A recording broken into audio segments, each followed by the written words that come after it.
YouTube, and welcome back to my channel. If you haven't already, then please give this video a thumbs up and subscribe to my channel. So sorry that there hasn't been a video too recently. I've been so unwell recently. The last like 6 to 8 weeks, to be honest, I've been unwell. I've had an infection. Then when we were on holiday, infection, then had a reaction to the antibiotics, then had virus, and came home and had that whole week so I was just kind of stuck in there trying to work. So yeah, it's been really tough. I haven't obviously been able to train, which is not making me feel great. So anyways, I will be back from now with my weekly videos, if not 2 a week if I can, but definitely weekly. So I have to apologise for that, but there was nothing I could do. I couldn't speak.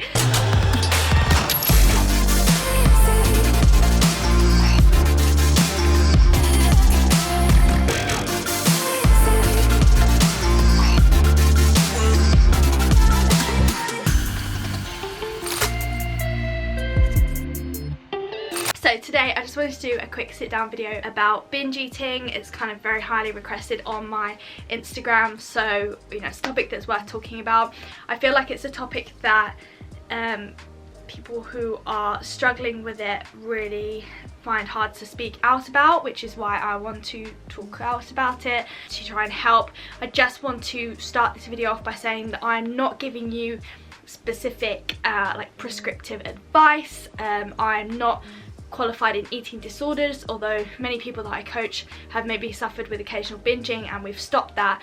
I'm not helping people with eating disorders, and it's the same with this. I'm sharing my personal experience. The title, I know the title is how to stop binge eating, but that's more just because I want people who are searching that to find this video so that hopefully I can help. But this isn't prescriptive advice, it's just my experience, things I've learned, and hopefully things that can help you. So I hope that makes sense. I hope that I don't cause offence. I don't see why I would, but I hope that I don't cause offence in this video. If you feel that you have an eating disorder, I would go and seek professional help from that. I really would.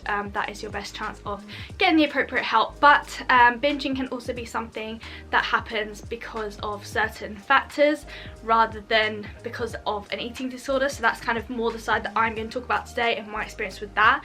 First things first, how did it start? So I never had a problem with binge eating. I've always loved food. I've obviously in the past overeaten quite a lot until I was anorexic, but it wasn't until I was recovering from my anorexia that I started to have binges. I'm not going to talk about the anorexia. It was a very traumatic time and I don't think I'm going to ever really talk about it, but it happened as a result of when I was recovering from that. The first time it happened was kind of, I was in recovery and it was like a buffet kind of thing, which is obviously a big trigger for it, and I basically just like couldn't stop eating, and that was the first sensation I'd have. So there's a difference between binging and overeating. Overeating is more of a conscious choice, whereas binging, if you've experienced it, you'll know it's just uncontrollable. Like, you can't stop, and you know that it's not going to be helpful for you. You know that you're going to be upset about it, but you just don't, and you just can't stop. It's not choice. So that is the main difference between overeating and binging. One is kind of choice, and you're conscious at least, and one is like just feels uncontrollable and you couldn't stop even if you wanted to. So yeah, I'm talking more about binging than overeating. Then it carried on, and then it kind of got more and more and more, and then probably I would say I struggled with it for maybe 2 or 3 years, maybe 2 years. But the thing is, it wasn't too frequent, so you wouldn't be able to tell. Not that, you know, disordered eating or even eating disorders have a certain look, you know, people can suffer without it showing physically. I was still very skinny, if I'm honest, even though I was suffering from this binging, which is a key thing to think about. You know, that can be one of the triggers for it, is being underweight, but that's something I'll come to in a minute. Basically how it would start off is that there would be certain things that I couldn't just have like one and stop, you know. So I couldn't open a pack of biscuits and just have 1 or 2. Like, I would have to eat the whole pack. Or these little like tiffin things from the shop, I would really like it, but I would never buy it because I knew if I couldn't just have one, I would have to eat the whole pack, and I couldn't relax until the whole pack was gone. And it almost became like a self-fulfilling prophecy, because I knew if I bought it I would eat the whole thing, and then that was kind of in my head. So then if I ever did buy it, I remember one time it was in my first year of uni, and there was a campus shop and I bought these chocolate tiffins, I would go to walk back to my accommodation and I wasn't even halfway back and I'd eaten the whole pack of 5, and it's like they're quite sickly, so I didn't even enjoy it that much just because I ate the whole thing. So yeah, that happened, and then it would just be kind of occasionally, and it happened when I was on my year abroad and everything, but it wasn't every day. It would just be, I probably didn't eat enough overall, and then when I reached the point where I had food available, then I would find it really hard to stop, or I couldn't stop. So yeah, that happened. Then I had coronavirus and lost a lot more, and I was very skinny. You can probably see pictures on my Instagram, picture here. So this wasn't even like as skinny as I was. This was maybe a couple months after when I started to gain some back, but it was just because I literally couldn't eat. For about 3 months I'd have like a Weetabix and maybe half a banana if I could, so I really couldn't eat. So I was very underweight, and obviously wasn't eating enough.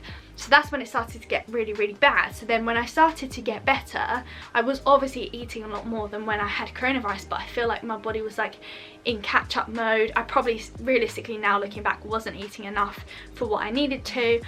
So in my experience with myself and with personal training clients, the 3 main triggers seem to be: if you are underweight and you do genuinely need to gain some body fat, if you are eating too low calories, so if you're on a very restrictive diet and your body's just not having enough food in general, that can be a big cause of binging, and probably, again in my experience, probably the biggest one. The last one is just if you're having a restrictive diet. So for example, if you're telling yourself, right, I'm not allowed to eat bread or carbs or whatever, and you cut the stuff out, then typically when you have those things finally, you may find that you are more prone to binge on them.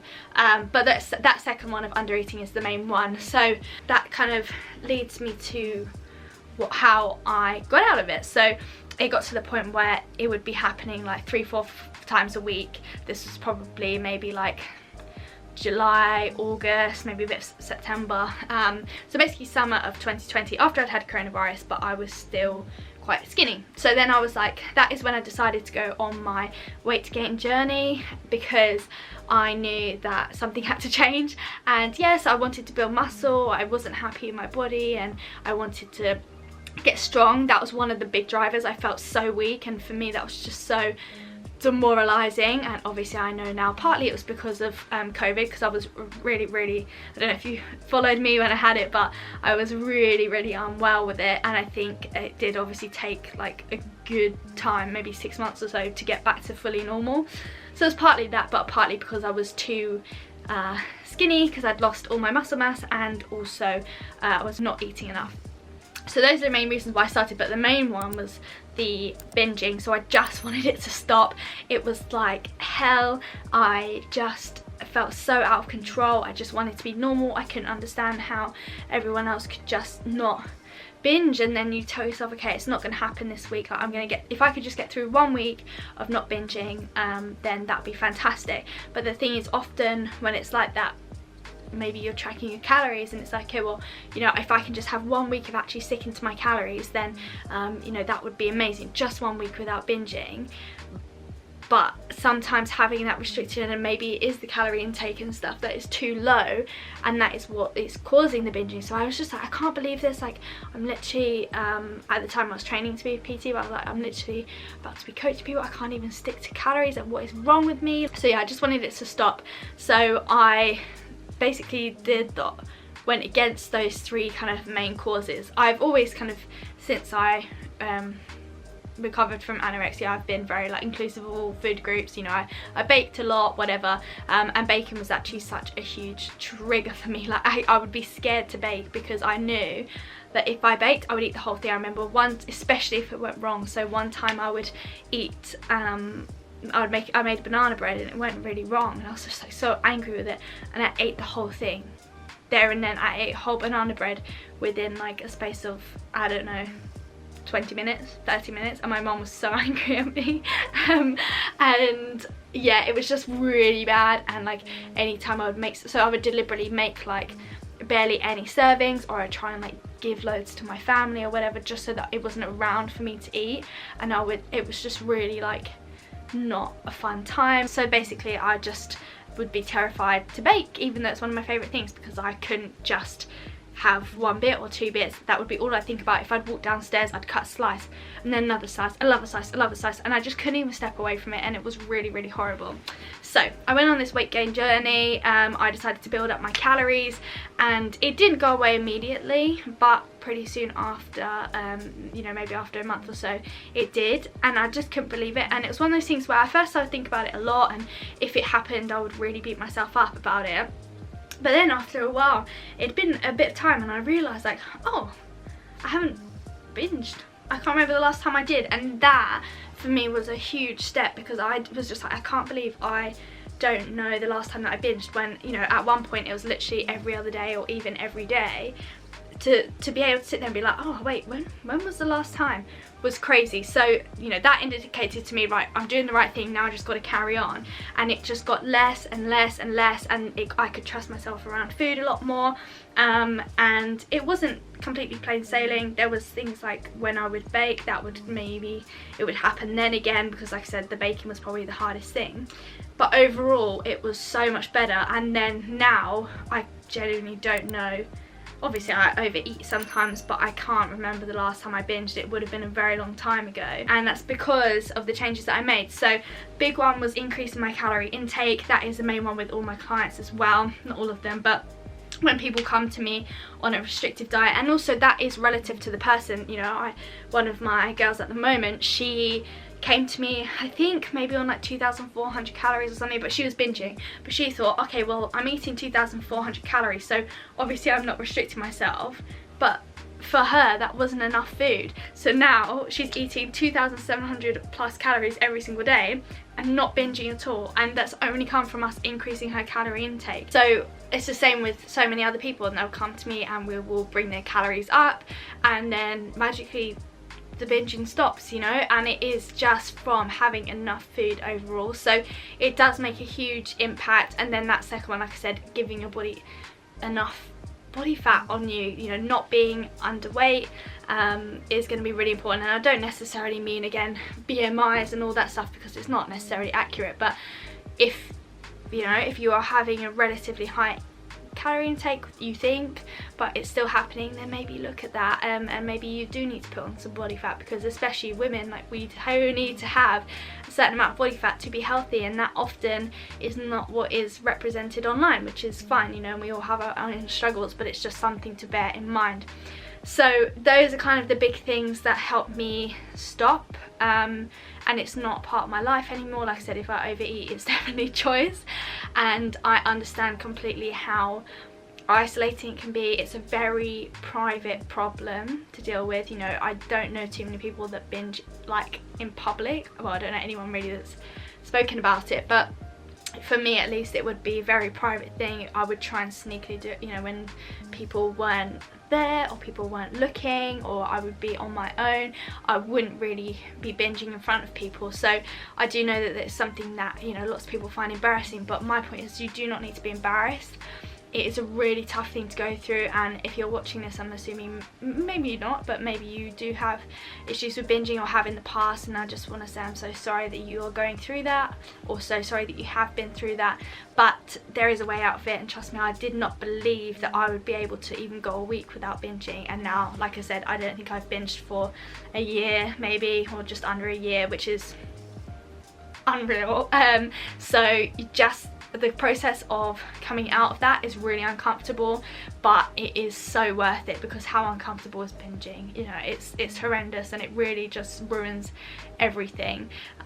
So, you know, to be able to live a life and do all the things you want to do with food, like be sociable, and just be able to trust yourself around food, is really, really life-changing. So please consider the things I've said as well. Like I said before, if you feel that it could be more deep-rooted than that, maybe emotional, or you think that it could be binge eating disorder, then please, please, please seek the appropriate professional help.